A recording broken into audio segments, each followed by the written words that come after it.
Au nom du Père, et du Fils et du Saint-Esprit, ainsi soit-il. Mes bien chers frères, en ce dimanche, saint Paul s'adresse aux fidèles qu'il a lui-même évangélisés. Il leur écrit véritablement une lettre de soutien et d'encouragement, car visiblement, la communauté de Philippe traverse des difficultés. À travers ce trait historique, il s'agit bien de Dieu qui, inspirant saint Paul, s'adresse à chacun d'entre nous. Tenez bon de la sorte dans le Seigneur, mes bien-aimés. Clairement, nous devons tourner notre âme vers Dieu et lui demander à temps et à contre-temps cette vertu de persévérance. Dans l'Évangile, l'Église nous met devant les yeux deux récits de guérison et de résurrection. Nous voyons par là le motif de notre persévérance et de notre espérance. Le chrétien ne persévère pas sans but, il ne considère la loi qui lui est imposée, ainsi que les circonstances qui lui sont données de vivre, toujours selon une optique. Le bonheur, et particulièrement le bonheur éternel, qui donne son véritable sens à ce qu'est le vrai bonheur de l'homme. Ainsi, mes bien chers frères, notre Seigneur redonne la santé à cette femme qui est malade depuis de nombreuses années. 12 ans, nous dit l'Évangile. Et celle-ci, depuis tout ce temps, aurait pu se désespérer, se dire que, finalement, plus rien ne pourra la guérir, et cela aurait été bien compréhensible. Mais cette femme a la foi, et elle sait, en s'approchant du divin Maître, que celui-ci peut quelque chose pour elle. Si elle a été sauvée de son mal, ce n'est pas en vertu de l'acte matériel qu'elle pose, comme une invocation magique ou la recherche de forces telluriques, mais il s'agit bien d'un acte de foi qu'elle pose envers notre Seigneur. Elle sait que celui qu'elle approche peut tout et que, s'il le veut, elle peut être guérie. De même, ce notable qui vient chercher notre Seigneur sait que sa fille est morte, bel et bien morte. Quelle espérance peut-on avoir de faire revenir à la vie celui qui est mort? Cet état de fait est déjà consommé. La nature aurait voulu qu'il se fasse une raison, puisque finalement tout est fait, la vie s'en est allée. Pourtant, loin de là, sa foi, son espérance et sa persévérance le font aller voir notre Seigneur pour qu'il fasse revenir à la vie celle qui lui était si chère, car elle est son enfant. Tenez bon de la sorte dans le Seigneur, mes bien-aimés, nous dit saint Paul.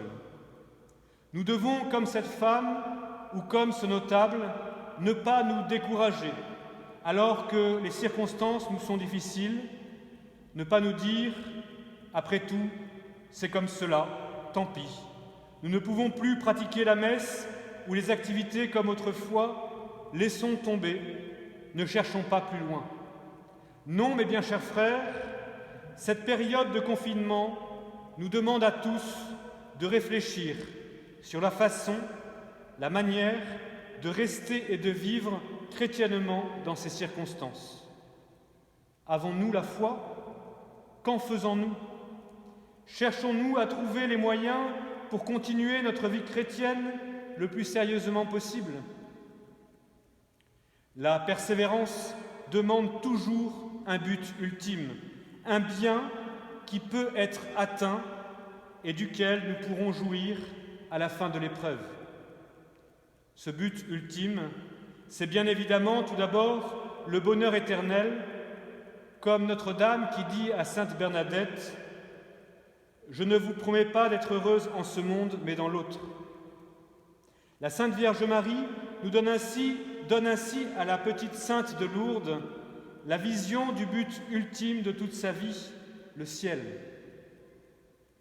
Dans ses maladies et dans ses difficultés, dans son couvent, cela lui sera d'un grand secours.